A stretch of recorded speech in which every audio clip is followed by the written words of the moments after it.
जय हिंद दोस्तों। तो GST goods and service tax, तो आज हम डिस्कस करेंगे जीएसटी के बारे में। कई लोगों के सवाल आ रहे थे कि भाई हम एक अमेज़ॉन सेलर बन गए हैं आपके कहने पे, कुछ प्रोडक्ट हमारे टूट के आए हैं, डैमेज हो के आए हैं, जब हम उसको क्लेम में दाखिल कर रहे हैं तो अमेज़ॉन बोल रहा है कि हमसे कि भाई जीएसटी का बिल दिखाओ जो आपने इसको परचेस करते समय लिया होगा, मतलब proof, as a proof GST invoice चाहिए।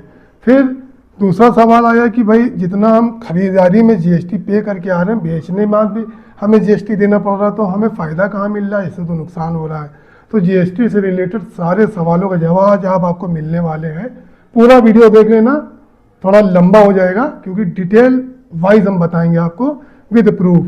क्या ना कि कई लोग गुमराह करते हैं इसके बारे में, तो आज हम पूरा तरपरत इसके बारे में बताते हैं कि हमें जीएसटी लेना चाहिए कि नहीं लेना चाहिए, अगर ले रहे हैं तो क्या क्या इसके फ़ायदे हैं और क्या क्या इसके नुकसान है। तो भाई अगर हम फ़ायदों की बात करें तो फ़ायदे तो बहुत ज़्यादा हैं, नुकसान की बात करें तो भाई हमारे हिसाब से तो कोई नुकसान नहीं है, क्योंकि हमारे लिए तो सिर्फ फ़ायदे ही फ़ायदे हैं। तो देखिए, अब एक सवाल आता है कि फ़ायदे क्या। देखिए फ़ायदे अगर हम गिनाने बैठे ना, इनपुट टैक्स क्रेडिट में बहुत बड़ा फ़ायदा मिलता है आपको जीएसटी से। नंबर 2, अमेज़ॉन वगैरह पे अगर आप बेच रहे हो तो अमेज़ॉन पे कोई प्रोडक्ट डैमेज होकर आ जाता है आपके पास, अमेज़ॉन की पॉलिसी कहती है सेफ्टी क्लेम के समय आपको परचेस प्रूफ दिखाना पड़ेगा, जीएसटी इनवॉइस, तो वहाँ पे आपको जीएसटी काम आएगा। नंबर 3, अगर आपका जीएसटी रेगुलर आप भर रहे हो, एक अच्छे, आपकी गिनती फिर एक अच्छे सिटीजन में होती है जो एक अच्छा टैक्स पेयर में गिना जाता है। फिर आप लोग क्या करते हैं, बड़े बड़े बैंक वाले आपको ऑफर करते हैं बैंक लोन। तो अब ये रीज़न हम क्यों लें बैंक लोन, तो भी हम आगे बता रहे हैं क्या क्या फ़ायदे हैं बैंक लोन लेने से भी। तो सबसे पहला सवाल आता है कि भाई हम जीएसटी ले तो कौन सा लें। देखिए दो तरह के होते हैं, कंपोजिशन स्कीम में होता है जीएसटी और दूसरा होता है रेगुलर जीएसटी। कंपोजिशन स्कीम में तब ले सकते हो जब आप परचून की दुकान खोल के बैठे हो या कोई ऐसी जगह दुकान खोल लो, आपका माइंड सेट है कि बस हमें इसी रीजन में ही काम करना है। सपोज मैं कानपुर का रहने वाला हूँ, तो मैंने सोच लिया मैं सिर्फ कानपुर के लोगों को ही बेचूंगा, तो भाई कानपुर के लोगों को मैं जीएसटी सर्टिफिकेट या जीएसटी बिल दे पाऊंगा कंपोजिशन स्कीम के तहत। लेकिन अगर मैं चाहूँ कि मैं कानपुर में बैठा हूँ और दिल्ली में कोई मुझसे माल मांग रहा है कि भाई आपका ये नेकलेस बहुत प्यारा है, मुझे दे दो, लेकिन मुझे जीएसटी बिल चाहिए, तो भाई मैं जीएसटी बिल उसको इस स्कीम के तहत नहीं दे पाऊंगा। तो भी बात आती, तो भाई ऐसा कोई जीएसटी बता दो जिससे हम अमेज़ॉन, मीशो, फ्लिपकार्ट और अपने शोरूम सारी जगह यूज़ कर सके। तो भाई उसके लिए रेगुलर स्कीम आती है, और रेगुलर में सबसे टॉप क्लास का होता है सोल प्रॉपर्टीशिप का। सोल प्रॉपर्टीशिप जीएसटी जो होता है ना, वो एक एज ए इंडिविजुअल भी मिल जाता है। अब जैसे हमारे 2 जीएसटी हैं, 1, 2। अब 2 क्यों हैं भाई, हमारे फ़ायदे हैं तो हमने 2 अलग अलग कैटेगरी में ले रखे हैं, वो हम बाद में बताएंगे हमारे पास 2 क्यों, वरना एक से ही काम चल जाता है। एक जीएसटी से हम सारे जगह यूज़ कर सकते हैं, शोरूम पे भी, अपने ई कॉमर्स पे भी, सब जगह हम यूज़ कर सकते हैं। अब बात आती है कि जीएसटी लेने के लिए हमें क्या क्या चाहिए। देखिए कुछ डॉक्यूमेंट है जो बहुत मैंडेटरी है। नंबर 1, आपके पास आधार कार्ड होना चाहिए। नंबर 2, आपके पास पैन कार्ड होना चाहिए। नंबर 3, एक सेविंग बैंक अकाउंट जो आपके नाम से होना चाहिए।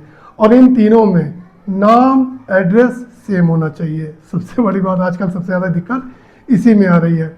चलिए एड्रेस का भी तो फिर भी एक एफिडेविट लग जाता है, लेकिन नाम की स्पेलिंग एक्यूरेट होनी चाहिए, नहीं तो आगे चल के आपको प्रॉब्लम हो सकती है। और सबसे बड़ी बात, एक जो चौथा डॉक्यूमेंट है ना, वो बहुत इंपॉर्टेंट है, वो है आपके नाम से एड्रेस प्रूफ। आपका कोई तो आधार कार्ड अलग है, एड्रेस प्रूफ में आपका बिजली का बिल आपके नाम से होना चाहिए, या वाटर टैक्स या सीवर टैक्स, कोई एक ऐसा सरकारी बिल जो आपके नाम से होना बहुत ज़रूरी है। आप कहोगे कि भाई हमारा घर तो हमारी माता जी के नाम पे है, हमारे पिताजी के नाम पे है, और हमें अपने घर के ही एड्रेस से जीएसटी लेना था, अब हम क्या करें।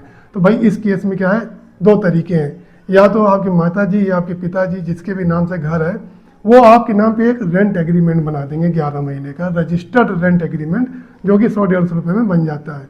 उसमें वो शो हो जाएगा कि आपको ये जगह हमने रेंट पे दे दी है, तो वो भी डॉक्यूमेंट आपका एक्सेप्टेबल है। या फिर जीएसटी लेना तो अपने माताजी या पिताजी के नाम पे भी ले सकते हो, कोई दिक्कत नहीं है। आप बिजनेस उनके नाम से करो, क्योंकि सारे काम आपको करने हैं। बस क्या है, पैसा उस करंट अकाउंट में आएगा, और करंट अकाउंट भी फिर माताजी या पिताजी के नाम पे ही खोला जाएगा। तो इससे अच्छा है कि आप अपने नाम पे रेंट एग्रीमेंट करवा के अपने नाम पे ही सारे काम करवा लो। अब बात आती है कि भाई हमने नाम क्या चूज़ करना है। ये बहुत बड़ी चीज़ है, गलती है लोग यहीं पे करते हैं, हमने भी करी थी गलती शुरू में, कि बस एक नाम सजेस्ट कर लिया, A to Z कलेक्शन के नाम से हमने अपना जीएसटी नंबर ले लिया। भाई एक फर्म नाम देना होता है ना, तो भाई ये फर्म का नाम वो देना जिसमें आप दूर की सोच लो। थोड़ा दूर की सोच मैं क्यों कह रहा हूँ, भाई आप कुछ भी बेच रहे हो, मैं भी ये बेच रहा हूँ, मुझको आज से 4 साल पहले मैंने सोचा था मैं एक ब्रांड बनाऊंगा, तो मैंने एक ऐसा नाम चूज किया था जो एक ट्रेडमार्क में शामिल हो सके। तो ट्रेडमार्क के लिए पहले क्या है, हमें देखना पड़ेगा कि वो नाम ऑलरेडी किसी ने रजिस्टर तो नहीं कर रखा है। वो कैसे सर्च किया जाता है उसके लिए एक अलग वीडियो मैंने बना दिया है, जाके देख लो। तो नाम यूनिक सर्च करना, ठीक है, आपने उस नाम से रजिस्ट्रेशन करा लिया, जीएसटी रजिस्ट्रेशन। अब उसी नाम से आपका एक करंट अकाउंट खोला जाएगा किसी सरकारी बैंक में या प्राइवेट बैंक में। तो ये सारे डॉक्यूमेंट जब कंप्लीट हो जाएंगे आपके, तब आप एक खुद आपको अंदर से फीलिंग होगी कि अब मैं जीएसटी रजिस्टर्ड बिजनेसमैन हूँ। अभी मैं ये भी बताऊंगा कि कुछ लोग की क्वेरी थी कि भाई हमने बंद कर दिया बिजनेस, अब हमें क्या करना है, तो वो हमें आगे बताते हैं। अब सावधानियां क्या बरतनी है। सबसे बड़ी गलती लोग यही करते हैं कि ई कॉमर्स पे जीएसटी लेके बिजनेस शुरू कर देते हैं और उनको ये नहीं पता होता कि जो प्रोडक्ट वो बेच रहे हैं ई कॉमर्स पे इंक्लूडिंग जीएसटी वो बिक रहा है। तो भाई आपको जीएसटी का पैसा अलग अलग देना पड़ेगा। जैसे कि आप ये देखो, हमारा महीने का जीएसटी कितना बन रहा है, हमारा 1 से 15 जनवरी तक मीशो पे हमने ये सब आइटम बेचे थे, तो भाई इसमें जीएसटी बनना 2489 रुपये अभी तक का। अभी महीने भर में हमें अमेजोन का भी निकालना है, मीशो का भी निकालना है, शॉप का भी निकालना है, तमाम तरह के जीएसटी अमाउंट होते हैं। ये सारे जीएसटी अमाउंट भाई हमें हर महीने जमा करने होते हैं, क्योंकि ये हमारा अमाउंट नहीं है, ये सरकार का अमाउंट है, ठीक है। तो अगर ये आप नहीं जमा करोगे तो क्या होगा भाई, आपके ऊपर एक लंबी चौड़ी पेनाल्टी लगेगी। आप कहोगे हम तो फिर भी नहीं जमा करेंगे, फिर क्या होगा, तो भाई आपका जीएसटी अकाउंट ब्लॉक कर दिया जाएगा, आपका करंट अकाउंट से रिलेटेड जो होगा ना वो भी फ्रीज कर दिया जाएगा।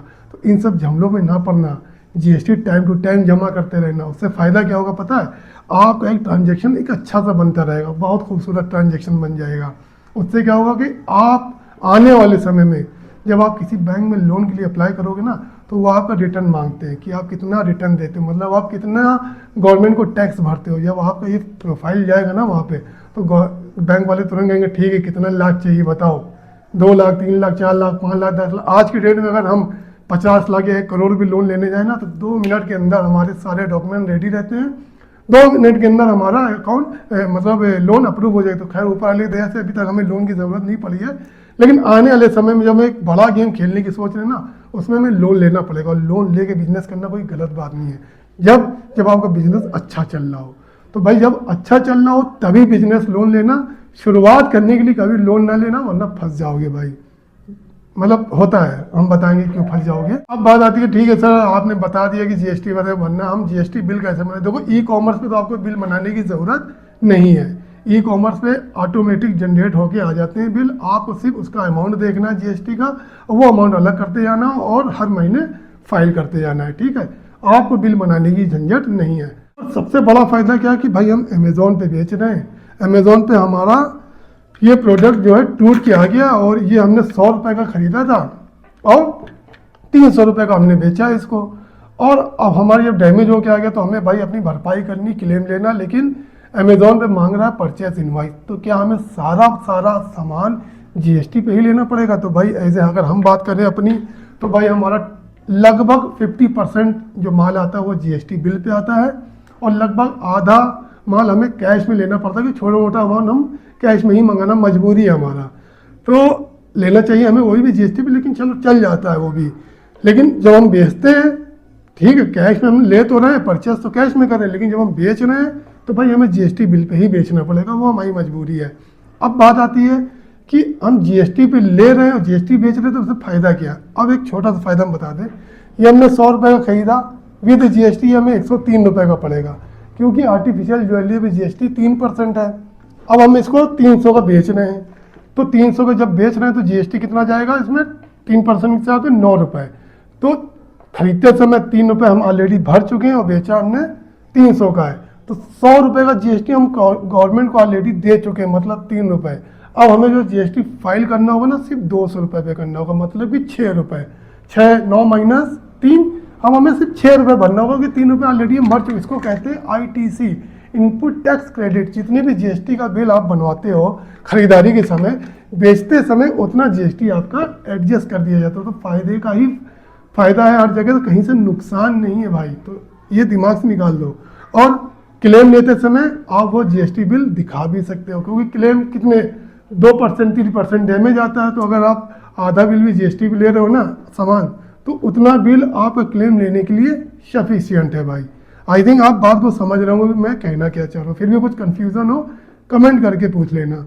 अब बात आती है कि खर्चा कितना आता है। भाई अगर सरकारी फीस देखें तो भाई 1500-1600 रुपये में काम हो जाना चाहिए, लेकिन इतना क्रिटिकल है इन सब का मामला, इतना ज़्यादा प्रोसेस होते हैं, इतना ज़्यादा इसमें काम करना पड़ता है, डॉक्यूमेंटेशन इतना ज़्यादा होता है। तो सबसे अच्छा तरीका है जो आपके आसपास कंसल्टेंट बैठे हुए हैं, जो ये कहते हैं कि आप आओ, हम आपका जीएसटी नंबर जनरेट करा के दे देंगे और हमारी एक नॉमिनल फीस, तो ओवरऑल आपका 3000 रुपये में सारे काम हो जाएंगे। अब सबसे बड़ी बात आती है कि भाई हमने जीएसटी लिया था, हम चला नहीं पा रहे बिजनेस, अब हम क्या करें। तत्काल प्रभाव में जीएसटी को सरेंडर कर देना। उससे होगा क्या कि भविष्य में हो सकता है फिर से आप जागो कि नहीं मुझे बिजनेस करना है, फिर से जीएसटी लेना है, तो पिछला जीएसटी अगर आपका डेड हो गया है ना, तो अगला जीएसटी निकालने बनवाने में आपके लाले पड़ जाएंगे। इसलिए अगर नहीं चला ना, तो आप कायदे से जाओ उसी कंसल्टेंट के पास कि भाई हमने जीएसटी लिया था, अब हमें जिसको सरेंडर करना है, नॉमिनल से फीस लगती है, फिर से वो सरेंडर हो जाएगा और आपका नाम कम से कम ब्लैक लिस्ट नहीं होगा। तो आई होप जीएसटी से रिलेटेड सारे सवाल को जवाब मैंने दे दिए। फिर भी अगर कुछ रह गया हो तो भाई पूछ लेना बेझिझक, उसका भी जवाब मैं दूंगा। फिर मिलते अगली वीडियो में, तब तक के लिए दोस्तों जय हिंद।